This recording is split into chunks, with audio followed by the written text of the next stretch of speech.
Hello दोस्तों, क्या आपको पता है एक ऐसा ऑयल टैंकर जो 2000 किलोमीटर का सफ़र तय करके भारत के कोच्चिन बंदरगाह तक पहुंचा। उसके साथ एक जिंदा मिसाइल भी मौजूद थी। जी हाँ, आपने सही सुना। समंदर के बीच में जिस टैंकर पर हमला हुआ उसकी बॉडी में फंसी वह मिसाइल फटने ही वाली थी, लेकिन एक सेकंड की चूक ने उसे इतिहास का सबसे खतरनाक फ्लोटिंग बम बना दिया था। आज के इस वीडियो में हम जानेंगे कि आखिर यह कैसे हुआ और कैसे हमारी इंडियन नेवी ने एक नामुमकिन ऑपरेशन को मुमकिन बना दिखाया। जी हाँ, तो आज हम बात करेंगे जो जिंदा मिसाइल के साथ भारत पहुंचा ऑयल टैंकर। ओमान तट के पास हमला हुआ था।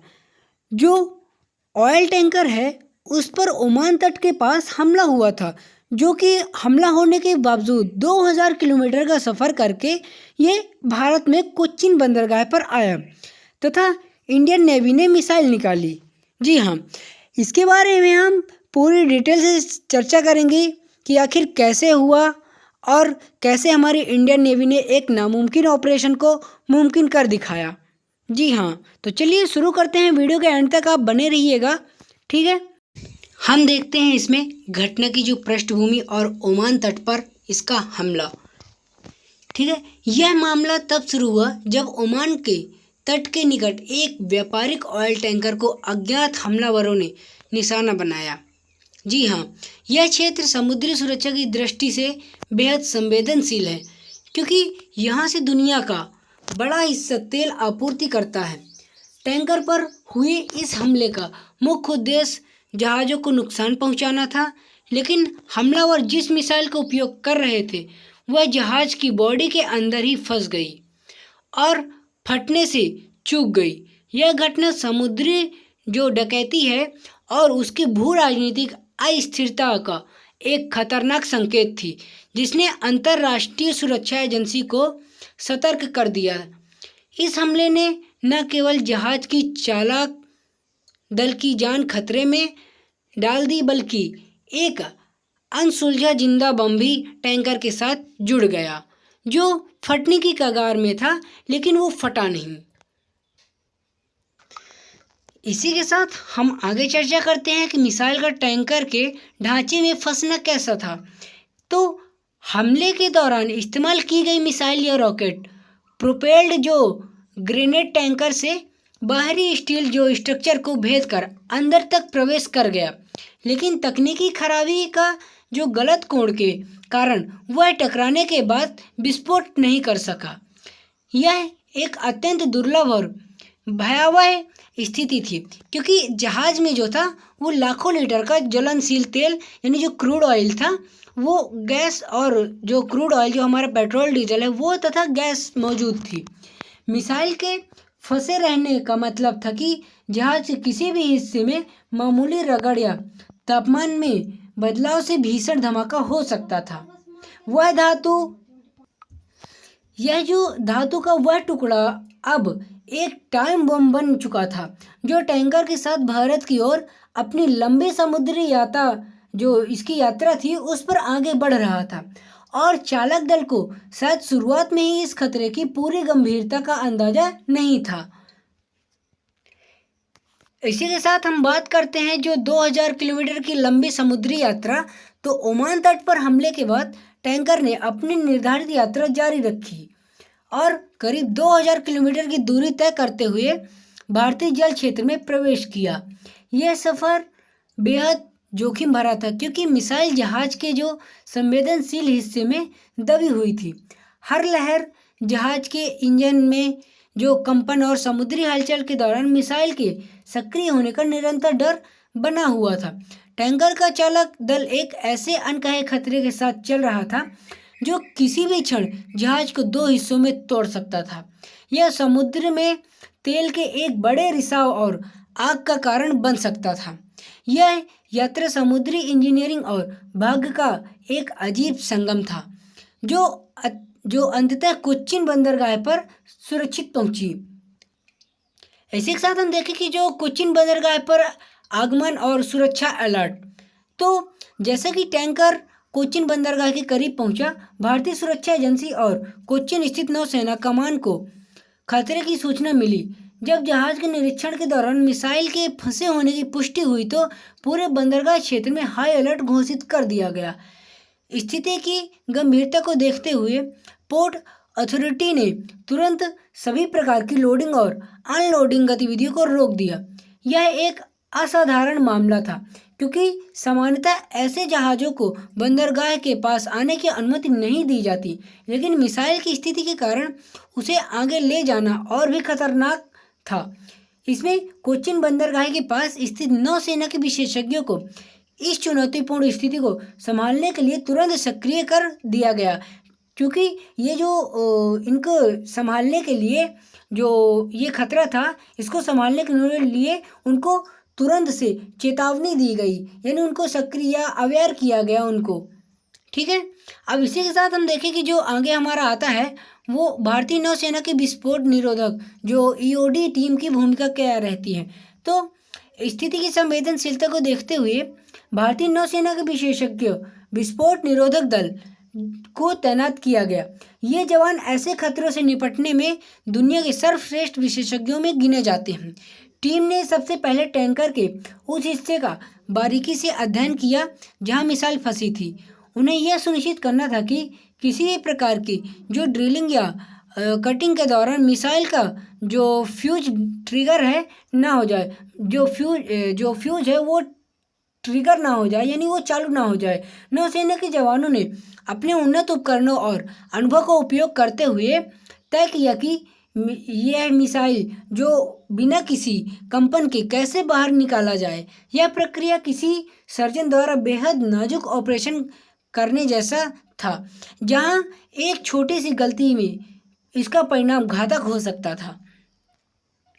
अब मिसाइल निष्कर्षण की जटिलता प्रक्रिया। इसमें मिसाइल को बाहर निकालना एक अत्यंत जटिल ऑपरेशन था, क्योंकि यह जहाज की स्टील बॉडी के साथ पूरी तरह जाम हो चुका था। नौसेना के इंजीनियरों ने पहले मिसाइल को स्थिर करने के लिए विशेष जो क्लैंप और कूलिंग एजेंटों का उपयोग किया, ताकि गर्मी से कोई भी जो रासायनिक प्रतिक्रिया हो वो ना हो।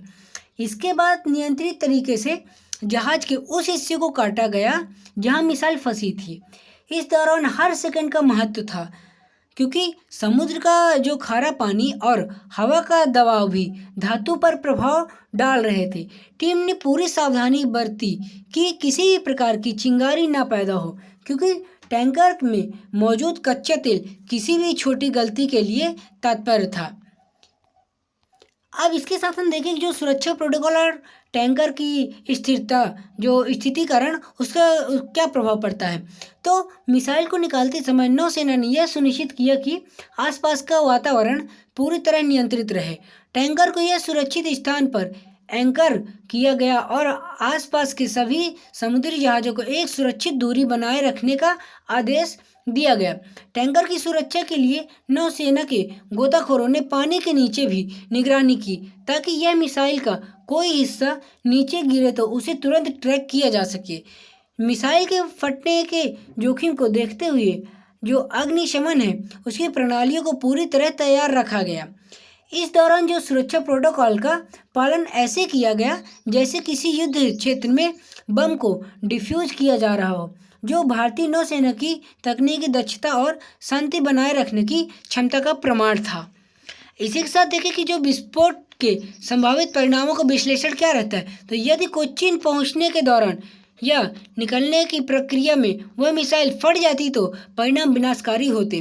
टैंकर में मौजूद लाखों टन ईंधन एक विशाल फ्लोटिंग बम की तरह काम करता, जिससे आसपास के समुद्र में न केवल भीषण आग लगती बल्कि समुद्र की पारिस्थितिकी तंत्र को भारी नुकसान पहुंचता। कोच्चिन जैसे व्यस्त बंदरगाह पर ऐसे धमाके से बंदरगाह की बुनियादी जो सुविधाओं को भी भारी नुकसान पहुंच सकता था।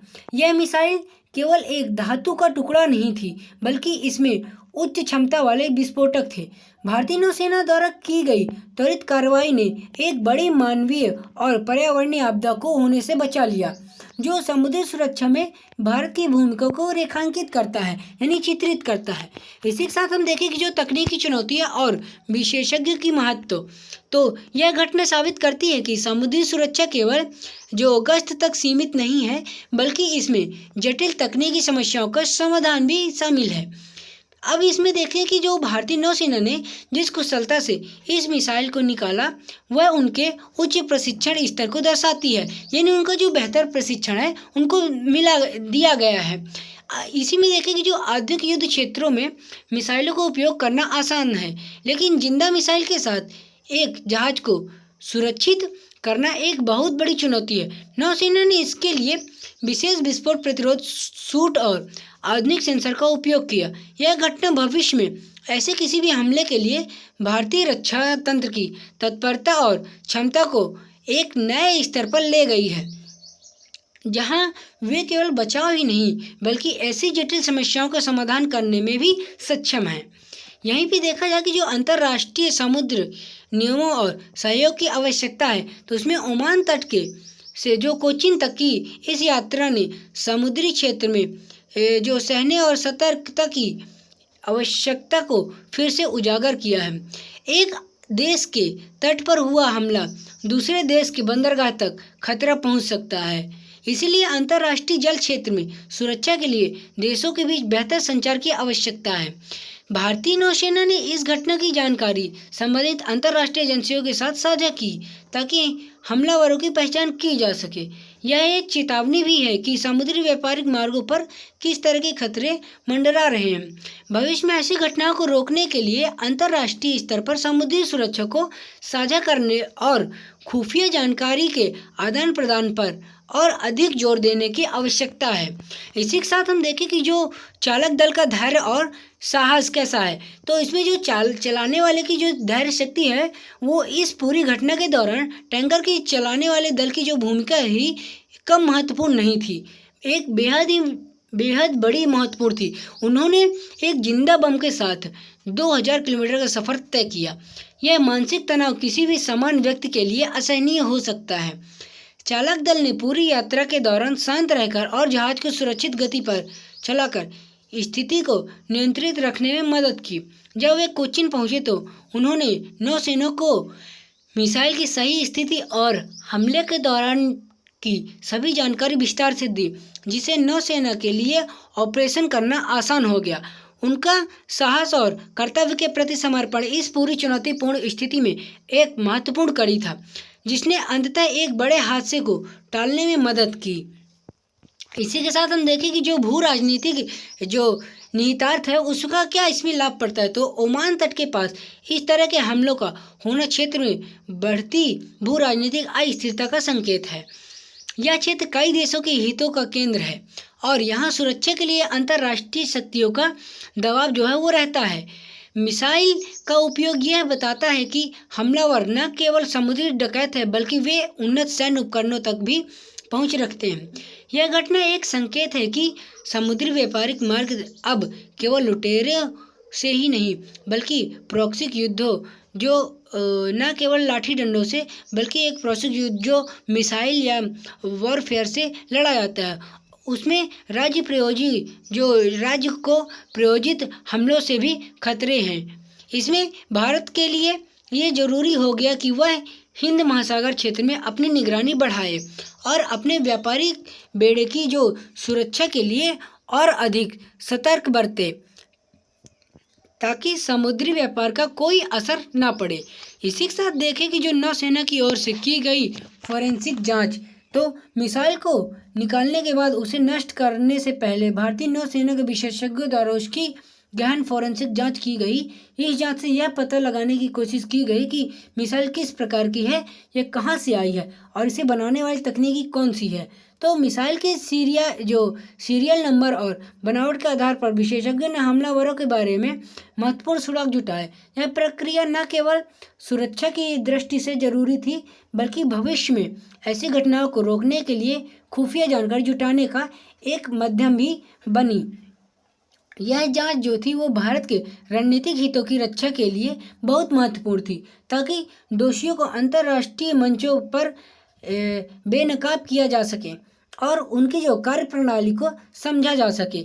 इसी के साथ देखें कि ऑपरेशन का जो सफल निष्कर्ष और सुरक्षा का संदेश क्या रहता है। तो अंततः भारतीय नौसेना ने मिसाइल को सुरक्षित तरीकों से निकालकर और टैंकर को पुनः कार्यशील बनाकर एक बड़ी सफलता हासिल की। इस ऑपरेशन के सफल समापन ने अंतर्राष्ट्रीय समुदाय को यह संदेश दिया कि भारत अपने जल क्षेत्र और यहाँ से गुजरने वाले व्यापारिक जहाज़ों की सुरक्षा के लिए पूरी तरह सक्षम है। कोचिन बंदरगाह को पुनः सामान्य परिचालक के लिए खोल दिया गया और टैंकरों ने अपनी आगे की सुरक्षा शुरू की। यह घटना भारतीय नौसेना के पेशेवर रवैये, साहस और तकनीकी श्रेष्ठता का एक उत्कृष्ट उदाहरण है। इसने एक बार फिर सिद्ध कर दिया कि विषम परिस्थितियों में भी भारतीय बल देश और क्षेत्र की सुरक्षा के लिए ढाल बनकर खड़े रहे, चाहे खतरा कितना भी विस्फोट क्यों न हो। तो आखिर यहाँ पे जो हमारी भारतीय नेवी है वो काफ़ी ज़्यादा स्ट्रांग है और काफ़ी ज़्यादा शक्तिशाली है, क्योंकि उसने ऐसा एक साहस भरा कदम उठाया। उसके लिए एक लाइक एक कमेंट जरूर करिएगा, ठीक है। तो आई होप वीडियो आप सभी लोगों को अच्छी लगी होगी। अगर वीडियो हमारी अच्छी लगी है तो चैनल को सब्सक्राइब करना, वीडियो को लाइक करना, हमारे भारतीय नौसेना के लिए एक कमेंट प्यारा सा जरूर करना, ठीक है। तो मिलते हैं नेक्स्ट वीडियो में, तब तक के लिए जय हिंद, वंदे मातरम।